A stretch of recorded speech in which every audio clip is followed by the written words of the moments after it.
कैसे हैं आप? आशा करता हूँ आप सभी अच्छे होंगे, घर पर होंगे, सुरक्षित होंगे।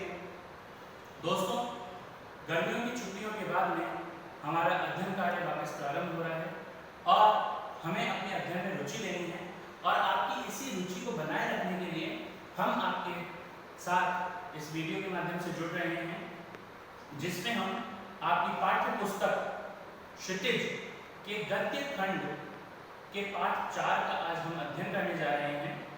गद्य खंड का पाठ 4 जो कि है सांवले सपनों की यादें। सांवले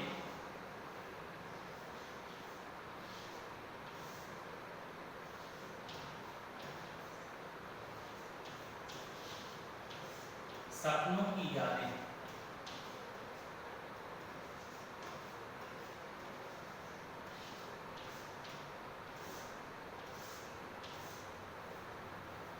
दोस्तों, इस पाठ के लेखक का नाम है जावेद हुसैन।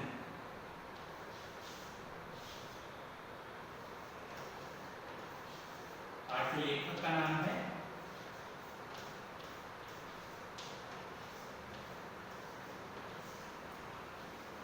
जावेद हुसैन। जावेद हुसैन न केवल लेखन कार्य में संलग्न थे, अपितु राजनीति में भी उन्होंने सक्रिय सहभागिता निभाई है। तो आइए शुरू करते हैं आपकी पाठ्य पुस्तक क्षितिज के गद्य खंड का पाठ 4 जावेद हुसैन द्वारा लिखित सांवले सपनों की यादें। इसमें हम पहले जावेद हुसैन के बारे में अध्ययन करते हैं। जावेद हुसैन का जन्म सन 1945 1945 जावेद हुसैन का जो जन्म हुआ था वो 1945 में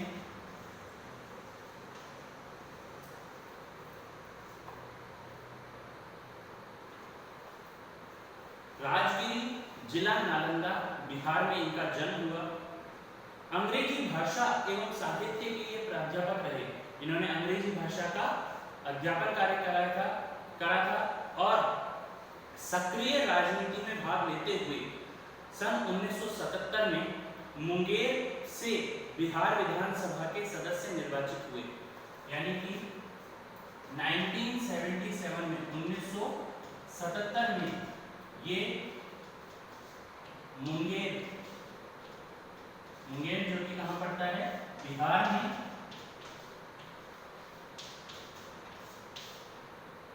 वहां से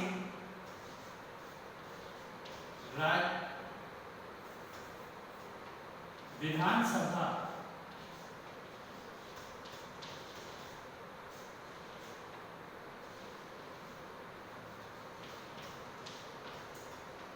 सदस्य के रूप में निर्वाचित हुए। तो इनका संबंध राजनीति से भी रहा है और मंत्री बने। 1977 में इन्होंने मंत्री पद ग्रहण किया। सन 1995 में 1995 में बिहार विधान परिषद के सभापति हैं। ये बिहार विधान परिषद जो है उसके सभापति भी रहे हैं। जावेद हुसैन हिंदी, उर्दू तथा अंग्रेजी तीनों भाषाओं में समान अधिकार से लेखन करते थे। तो इनकी किस भाषाओं में इनकी जानकारी, कौन कौन सी भाषाओं में इनको ज्ञान था? भाषा ज्ञान इन्हें हिंदी,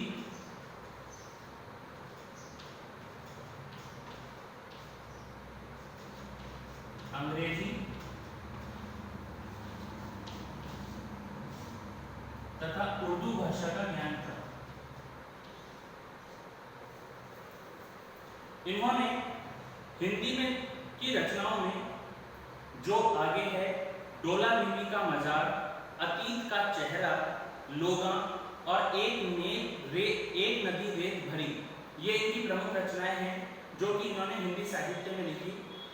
अपने लंबे राजनीतिक सामाजिक जीवन के अनुभव में उपस्थित आम आदमी के संघर्षों को उन्होंने अपने साहित्य में प्रकट किया है। यानी कि एक आम व्यक्ति के जीवन में, उसके जीवन में जो भी संघर्ष होता है, उसकी आजीविका को लेकर, समाज की रूढ़िवादिताओं को लेकर, समाज के रीति रिवाजों को लेकर, सामाजिक, राजनीतिक, आर्थिक रूप से उसके जीवन में जो भी संघर्ष होता है, जो भी वो परिश्रम करता है और मेहनत करता है, उसको इन्होंने अपने साहित्य में उतारने का प्रयास किया है। संघर्षरत आम आदमी और विशिष्ट व्यक्तियों पर लिखी गई इनकी डायरियां चर्चित और प्रशंसित हैं। इन्होंने विशिष्ट व्यक्तित्व, जो बहुत प्रसिद्ध व्यक्तित्व हैं, उन पर और आम आदमियों के जीवन के संघर्ष जो हैं, उन पर कई सारी डायरियां लिखी हैं। जाबिर हुसैन ने डायरी विधा में एक अभिनव प्रयोग किया जो अपनी प्रस्तुति, शैली और शिल्प में नवीन है। इन्होंने अपने लेखन कार्य में जो डायरी शैली है उसमें बहुत अलग अलग तरीके के प्रयोग किए, जिसके द्वारा इनकी लेखन शैली अत्यंत उत्कृष्ट और लोगों से जुड़ने वाली सुबोध रचना मानी गई।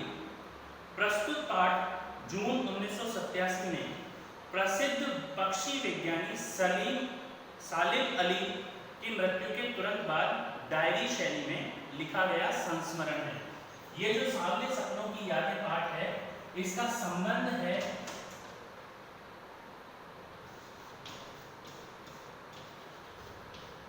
सालिम अली से।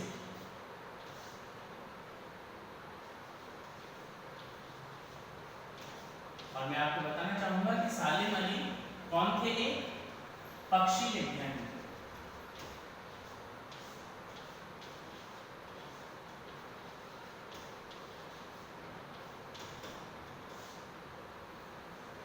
और सालिम अली जो पक्षी विज्ञानी थे, यानी कि पक्षियों से संबंधित रिसर्च किया करते थे, अनुसंधान किया करते थे कि पक्षियों का जीवन किस प्रकार का है, उस पर अनुसंधान किया करते थे। उनसे संबंधित यह पाठ है, जिनकी मृत्यु 1987 में हुई और उसके तुरंत बाद यह पाठ इन्होंने लिखा, यह संस्मरण लिखा।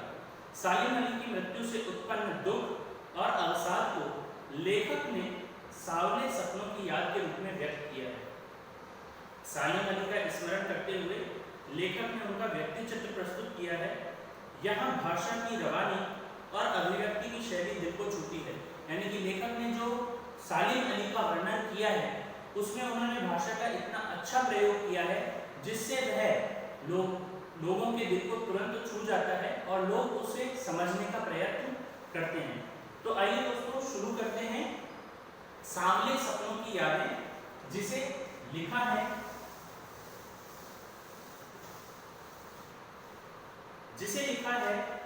जाबिर हुसैन ने। सांवले सपनों की यादें। सुनहरे परिंदों के खूबसूरत पंखों पर सवार सांवले सपनों का एक हुजूम मौत की खामोश वादी की तरफ अग्रसर है। हुजूम कहा जाता है भीड़ को। हुजूम शब्द का मतलब है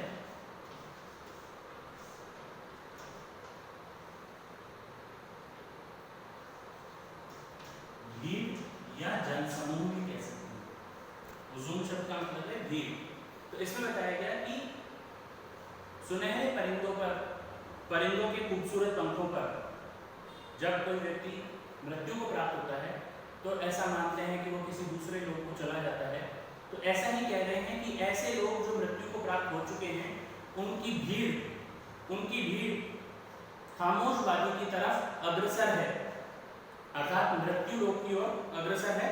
इस धरती लोक को छोड़कर दूसरे लोक की ओर जा रही है। कोई रोक टोक सके कहाँ संभव है, यानी कि उनको कोई भी रोक नहीं सकता, कोई भी टोक नहीं सकता। उस यात्रा में जाने के लिए, उस जगह जाने के लिए कोई किसी को रोक नहीं सकता है। हम चाहें कि किसी की मृत्यु आई हो और उसे रोक दिया जाए, उसे वापस बुला लिया जाए, यह संभव नहीं है। इस हुजूम में आगे चल रहे हैं सालिम अली। जो सालिम अली हैं, जिनके बारे में हम पढ़ने जा रहे हैं, उनकी विशेषता बताते हुए कह रहे हैं कि वो उस भीड़ में, जो मृत्यु को प्राप्त हुए लोग जो दूसरे लोग को जा रहे हैं, उस भीड़ में सबसे आगे चल रहे हैं सालिम अली। अपने कंधों पर सैलानियों की तरह अपने अंतहीन सफर का बोझ उठाए। जो भी उन्होंने जीवन में संघर्ष किए, उन संघर्षों का बोझ उठाकर अपने अंतिम यात्रा को वो चल रहे हैं। लेकिन यह सफर पिछले तमाम सफरों से भिन्न है। जो अब जो सफर किया जा रहा है वो पिछली पुरानी सभी यात्राओं से, सफर यानी यात्राओं से भिन्न है, अलग है। भीड़ भाड़ की जिंदगी और तनाव के सालिम अली का यह आखिरी पलायन है। जो हमारे आसपास की भीड़ भाड़ भरी जिंदगी है, जब कोई व्यक्ति मृत्यु को प्राप्त हो जाता है तो वह सब चीज़ें छोड़ करके दूसरे लोग को चला जाता है। तो उसी चीज़ में बता रहे हैं कि जो जीवन के संघर्ष हैं, जो जीवन की परेशानियां हैं, वो सब यहीं छोड़ करके वो अंतिम यात्रा की ओर बढ़ रही हैं। अब तो वो उस वन पक्षी की तरह प्रकृति में विलीन हो रहे हैं जो जिंदगी का आखिरी गीत गाने के बाद मौत की गोद में जा बसा हुआ। यहाँ पे प्रकृति वन पक्षी का उदाहरण दिया उन्होंने कि जैसे वन पक्षी जो है वो प्रकृति के गीत गाता रहता है और गाते गाते मौत की गोद में समा जाता है, वैसे ही आज सालिम अली भी मौत की गोद में समा गए हैं। कोई अपने जिस्म की हरारत, हरारत शब्द का मतलब है हरकत,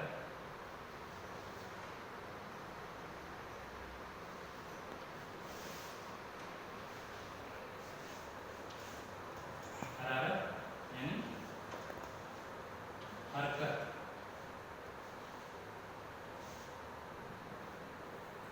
कोई अपने जिस्म की हरकत, जो उनके जिस्म की चल भावनाएं हैं उनसे, और दिल की धड़कन लेकर भी उसे लौटाना चाहे तो वह पक्षी सपनों के गीत दोबारा कैसे गा सकेगा। तो यहाँ लेखक बता रहे हैं कि यदि हम किसी को की मृत्यु प्राप्त हो जाए और फिर उसे अपने दिल की धड़कन भी देना चाहें, अपनी जिंदगी की सारी हरकतें भी देना चाहें, हमारे शरीर की समस्त क्रियाकलाप देना चाहें, तब भी वह व्यक्ति वापस अपने पुराने जीवन में नहीं लौट सकता है। वही चीज़ सालिम अली के लिए कह रहे हैं कि वो भी वापस से नहीं लौट सकते हैं। मुझे नहीं लगता कोई इस सोए हुए पक्षी को जगाना चाहेगा। वर्षों पूर्व खुद सालिम अली ने कहा था कि लोग पक्षियों को आदमी की नज़र से देखना चाहते हैं। सालिम अली के बारे में बता रहे हैं कि वो कहते हैं कि लोग पक्षियों को आदमी की नज़र से देखते हैं, वे हम उन्हें अपने इस अनुसार देखते हैं कि जैसी हमारी सुविधा होती है उसी अनुसार हम पक्षियों को देखते हैं। पक्षियों को पक्षियों की नज़र से नहीं देखा जाता, यह उनकी भूल है। ठीक उसी तरह जैसे जंगलों और पहाड़ों, झरनों और आबशारों को वे प्रकृति की नज़र से नहीं आदमी की नज़र से देखने को उत्सुक रहते हैं। आबशार,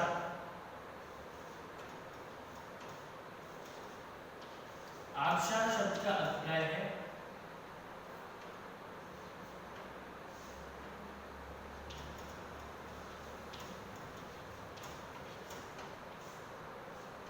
पानी का स्थान, वह प्राकृतिक दृश्य जहाँ पानी एकत्रित रहता है।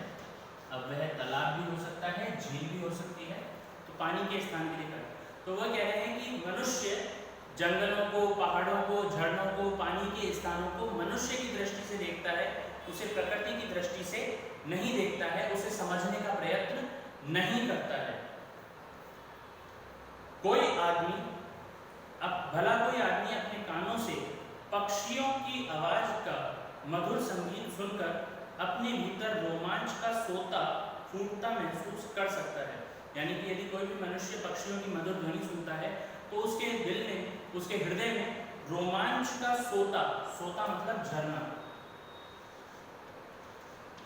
सोता शब्द का मतलब है यहाँ पे झरना,